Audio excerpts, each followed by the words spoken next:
You're listening to an Airwave Media Podcast. He's basically saying painting with a brush is too easy.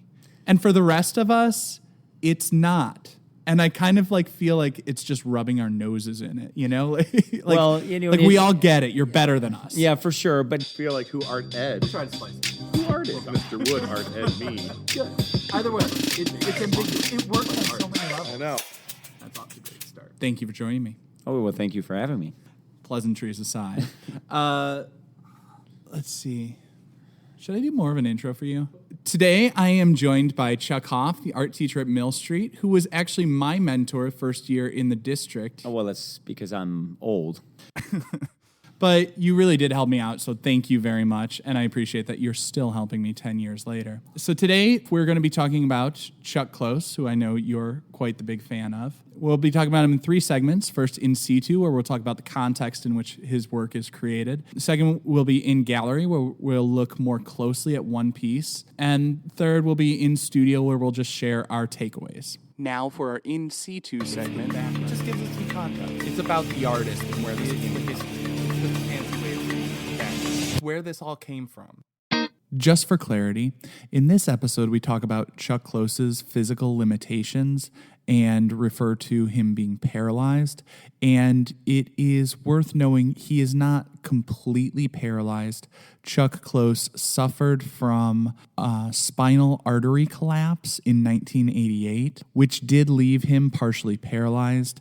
And with physical therapy, he was able to regain some movement in his arms, and he could walk slightly, but just a few steps. He has relied on a wheelchair ever since then, and he continues to paint today using a sort of specialized wrist splint to help support the brush in his hand.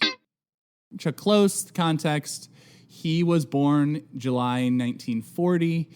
He kind of rose to prominence 60s, I would say. And what I found interesting is, it's said that he sort of fell in love with abstract expressionism when he was about 14, looking at the work of Jackson Pollock.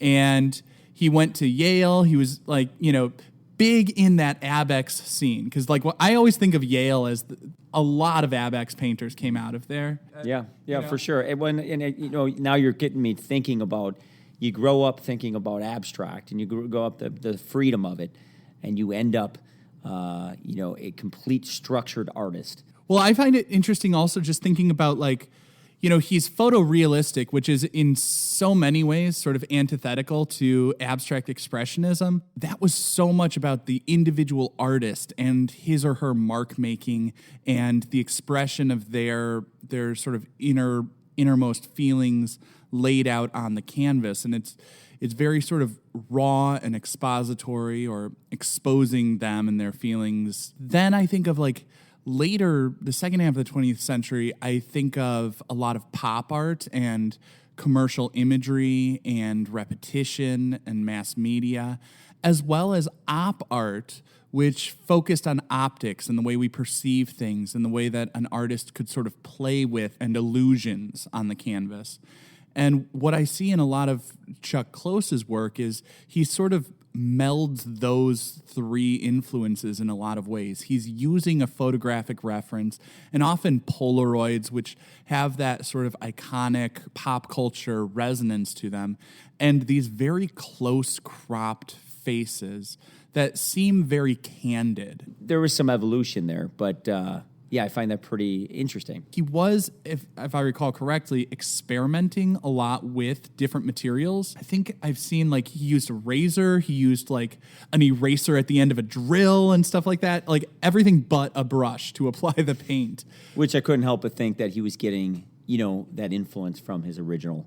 Yeah, from Jackson. So you're looking at Jackson, and he's just, freedom. And if any of you've seen the movie. Yeah, a turkey baster, a spoon, a stick. You got it. So throwing bits of sand and stuff like that. So even though he provided his own structure, he still wanted that sense of freedom and creativity, and probably loosened himself up to that anxiety of thinking, oh my goodness, I'm about to start a 100-hour drawing or painting. Yeah. Right? Yeah, at the same, yeah. Yeah. I got to say, though, like, as a painter, how do you feel about seeing, like, a photorealist painter like Chuck Close was using all the tools basically to make it harder for himself? On the one hand, I kind of get it, like setting limits. And I think he talked about how setting limits and setting restrictions for yourselves forces you to be more creative and forces you to explore different avenues. And some of it, I think, was actually innovative. Like, I believe I read that his airbrush techniques and stuff led to developments of inkjet printers. But at the same time, I kind of look at it and I'm just like, he's basically saying painting with a brush is too easy. And for the rest of us, it's not.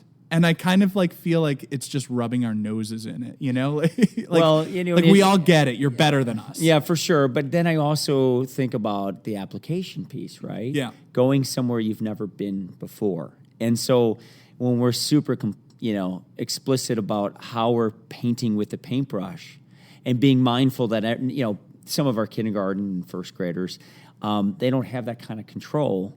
Yeah. This artist reminds us that you don't need that kind of control to realize that you're just trying to go somewhere. Like you're trying to get to an end destination. Why not get there 3 different ways? Why not use something that's much larger? Another thing, again, just as a little bit of a tangent, think about Instagram. I follow so many of the different treads, right, and some of the sites. And I'm looking, and so many of it tails back to hyperrealism. Yeah. And I'm thinking, there he is again. He pops up in these different places. And some of that hyperrealism becomes almost magic when you see what tool they're using, what medium they're using. Yeah. Sometimes it's in sand. Sometimes it's someone's window that's been fogged up. Yeah. And I'm thinking, gosh, this is Chuck Close all over again. It is in a lot of ways. I mean, we're all learning from the people who came before us and building off of. But I don't know. To me, it's like it almost has that aspect of like just showing off. You know what I mean? It's like my friend who would play the guitar behind his back and he'd still sound 10 times better than I ever could. You know, it's just like, we get it. You know, Well, you're good. But getting back to his background and his biography, I almost feel like if this were a fictional narrative, you would look at this sort of poetic justice of what he called the event as just like, it's almost like a little over the top, because he went from being so polished and accomplished with anything you put in his hands to, in 1988, he felt a strange pain in his chest and he ended up being paralyzed, I believe. He still continues to paint, but like he has to have the brush like basically attached to his wrist. A friend of mine used to live in Chuck Close's building, and I believe like the floor is cut out because he has a giant machine that raises and lowers the canvas so that he can reach it, because he would be confined to a chair as he's working, but he does still have that persistence. And I almost think like this is almost like an ancient Greek narrative of like the hubris of using all those tools, and now he's extremely limited in his own personal mobility. And something worth noting. Yeah. He struggled when he was a kid. Yeah. He was labeled many things. He was told the many things he wouldn't be able to do. Yeah, because he was like dyslexic, I believe. He right? was. Yeah. And so I'm thinking, as you're going along with this, what life lesson is there to be learned to basically say this? When we've told you what box you're going to be in, Yeah. and we've told you, what you're good and not good at, he redefined kind of what he was gifted in. So here he is with face blindness, okay, at an early age, dyslexic. He is labeled a few different things, I'm sure, told that he'd be nothing more than a shop teacher. And as I'm reading this, and he's speaking this through a few of his interviews, I'm struck at thinking, oh my gosh, here's a guy who has been told what he can't do well. What he does do well is he's figured out, if I paint these faces, I'll remember them. And I found that strangely intense and focused. And because of that, I think he just excelled. I mean, he went to a different place with this hyperrealism. Yeah, I also wonder if, and I looked it up. I'm not going to pretend I know this or can even pronounce it while I'm looking at the word. Face blindness is prosopagnosia. Prosopagnosia. I guess I'm keeping my streak of mispronouncing something in every episode going, but I almost wonder if that is in some ways almost an advantage, because like I know from my own personal experience, I would get these mental blocks, especially with like figurative stuff, where it seems intimidating. And I wonder if in some ways he is able to see the face as shapes and values more easily, the way that you or I might like flip a picture upside down when we're trying to do it. So it becomes almost like an abstraction. When you can't recognize it for a moment, it becomes less intimidating and easier to see the lines and shapes. I was going to say one more thought on top of this. We've read books, and it's academic books, and we have book studies here at school. Yeah. And one of the books that struck me is Growth and Fixed Mindset. Yeah. And you think to yourself, this is a pure case of growth mindset.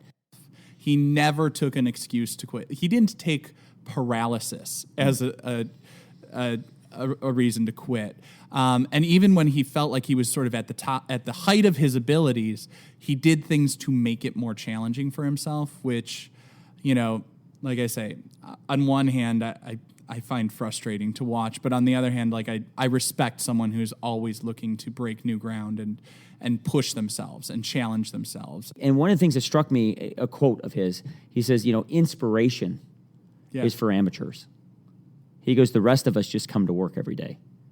Which is really a phenomenally cool message, because we are always looking for inspiration to motivate us. He says, I just came to work every day. I just come and the work is there, and I just continue to get better at it. Let's now move on to our in-studio segment, where we're going to look carefully at his self-portrait. Now for our in-gallery segment, we're going to have a discussion looking more carefully at one piece. So we're going to look at his self-portrait from 2000, and right off the bat, what jumps out at you? There's a balance for me between, yet again, completely jealous, between each square being completely abstract. And it's kind of what we do typically each year. We try to come up with a dot mosaic for Dot Day. It is like the day of the dot, yeah. And so it's Dot Day. It's what we try to do in our classroom. And yet, I walk 4 feet back, and he's staring straight at me with a certain realism. Yeah, I mean, from a distance, it's like a Monet. From a distance, Yes. Your eye blends it all together. You can see the image clearly. Then you get up close and you see it's composed of all these little discrete bits that are nothing like the initial.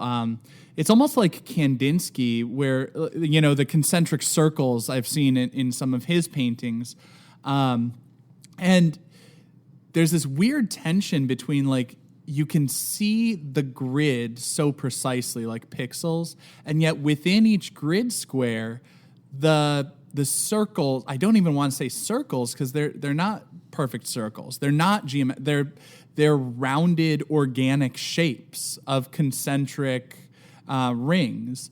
But like none of them are perfect circles. They're all these irregular sorts of blobs and things like that, just layered within there. But from a distance, they all make up the values and the range of colors that you would need to have it recognizable as his face. And remember, it goes counterintuitive. Like if we were thinking about this, would I want each one of those squares to be independent? And the answer generally is no. They'd all have to connect. A1 has to connect, and A2. Yeah. And yet, he almost dares you to look at a square, and he asks you, how does that connect to the next square? Yeah. Whereas, in some of his other paintings, you can see a direct connection of line or value. This one is challenging. You come up close and you say, wow, it's almost as if those two shouldn't connect, and they do. Yeah. And you see every once in a while he does sort of like break the grid where he's got some shapes that will go across like 2 boxes or even across a couple of boxes. But as a general rule, you're right. They are these separate little small compositions that all come together. It's like one of those photo mosaics, you know what I mean? On the one hand, I'm impressed by the technical feat and the mastery of it. But a lot of times I just come back to like, well, but what's the point?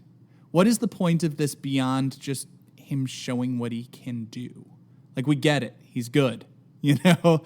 But like the composition as a whole, it's just his face. It is just a giant face looking at us. We see no other context to it.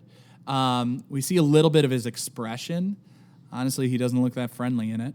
I'm a little bit wondering, like, what more could there be to this? Or is it just about the process and playing with the materials and experimenting and seeing what he can do, you know, seeing how far out he can go and how many and how strange the non-objective pieces can be that all come together to make something that is representational. I think what I think about Vincent and his self-portraits, and I think to myself, it's probably a safe place to be. And this is one of those occasions where you're like, I'm going to play it safe. It's me.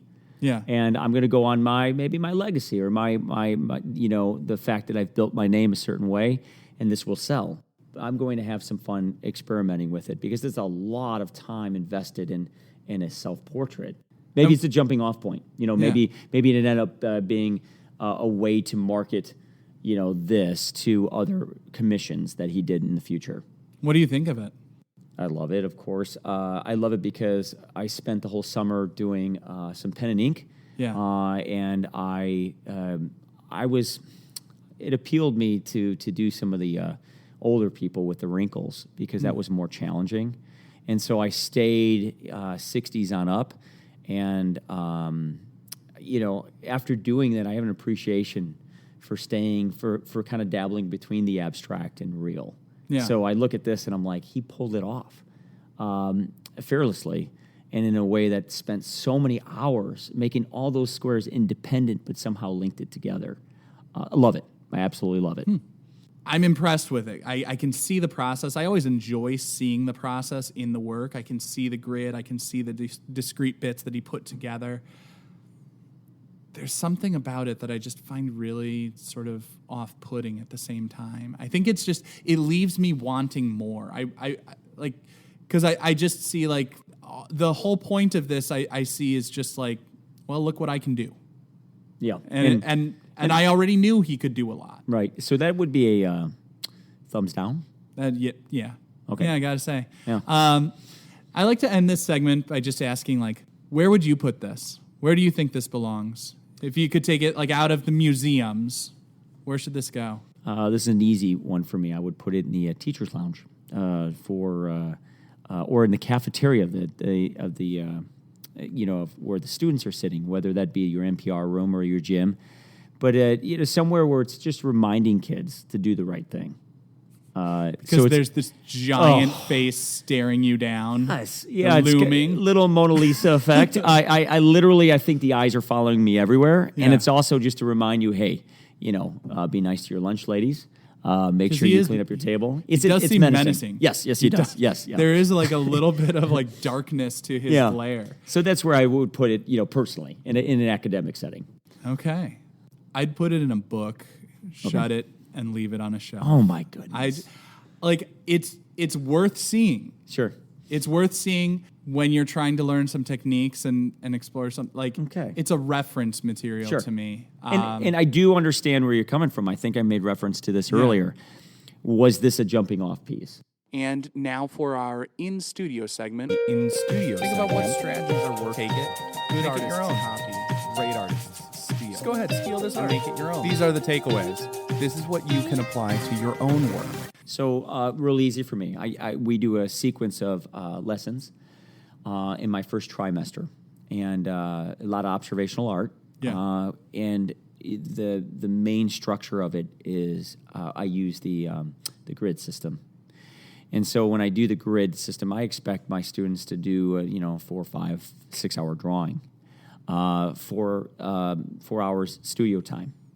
And so we differentiate based on where they're at. But my goodness, is it a great launching point for confidence? I like what you're saying about the grid because there is something magical about that grid system that if you are patient enough to follow that method, everybody is successful. Yeah, there's a lot of mantras that come from it, and there's a lot of life lessons and different things that I use to connect, doing a grid and all the little lessons we do to bigger things they try to achieve, right? I said it takes those little baby steps, and sometimes it'll take them doing it over again. We'll get a third way in, and I said, it's going to pain you a little bit, but we're you missed we're too far off. Box C14 over there, so you got to go back. Well, and I'm glad you said that.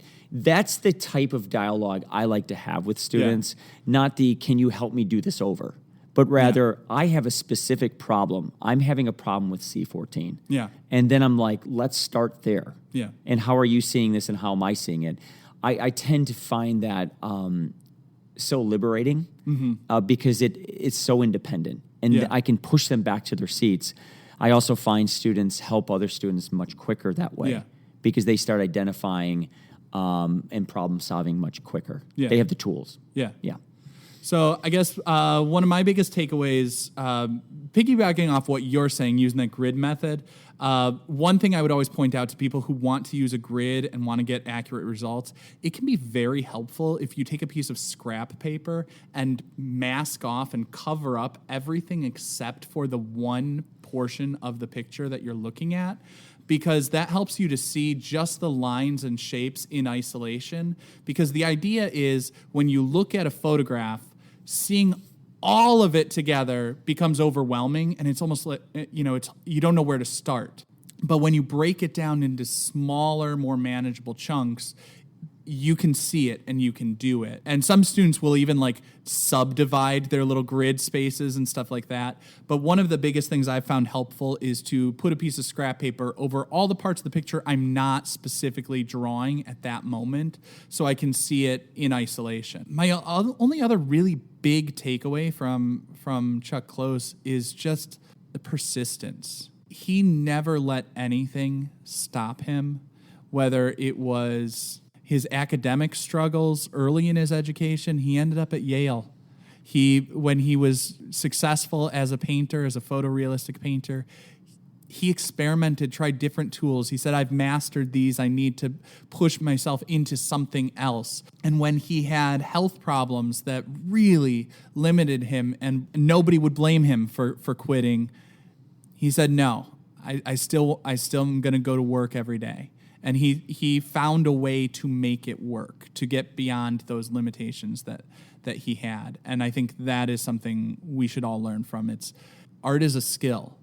A lot of people think of art as some mysterious thing, but primarily it's a skill that you learn through patience and persistence over time. And I think that lesson also struck me because I think of when you see someone with a certain skill set and they're fully capable. Yeah. And, again, Yale, and you'd say, hey, listen, he aced everything. He's good at everything. You tend to just say, kind of like unachievable, a mountain peak I can't climb. Yeah. Then you take away so many of the things that he had, and near the end of his life, he's still persisting and adjusting and modifying some of these tools, like you said, cut out part of his floor. Yeah. Wow. At the end of the day, I think that's what struck me. He kept going. Yeah. He didn't stop. Yeah, I mean, it reminds me of Matisse going blind and still doing the bed. paper cutouts. Yes, yeah. In his bed, still his last work was. There are those people that just they won't let anything. Correct. You think, well, what's going to stop a visual artist? He can't use his hands, or he's blind. Right, and he still finds goes, a way. Yeah. Still, so people can overcome anything. It's just there are a lot of people who have physical limitations, but they paint holding the brush in their mouth. Yeah. Or some people use their feet. But Right. if you really want to do it, you can find a way to get around pretty much any limitation that we might perceive. I just want to close by saying thank you. I was going to say thank you. I'm trying to be the gracious host. Well, right back at you because no, I mean honestly, it's to get an opportunity to talk about someone that I just covered in art class, Yeah. you know, and to get an opportunity to talk about what we were able to pull from his life, to get some of his examples and how we apply it in our classroom and our perspective on it. It's such a cool opportunity. So I do appreciate the fact that we will be in the earbuds of many. Yeah, well, and I appreciate that you took the time to do this. So thank you very much. You bet. We'll see you later. Bye. Podcast done. All right, cool. That was awesome. And I'm going to, you know what I'm going to do?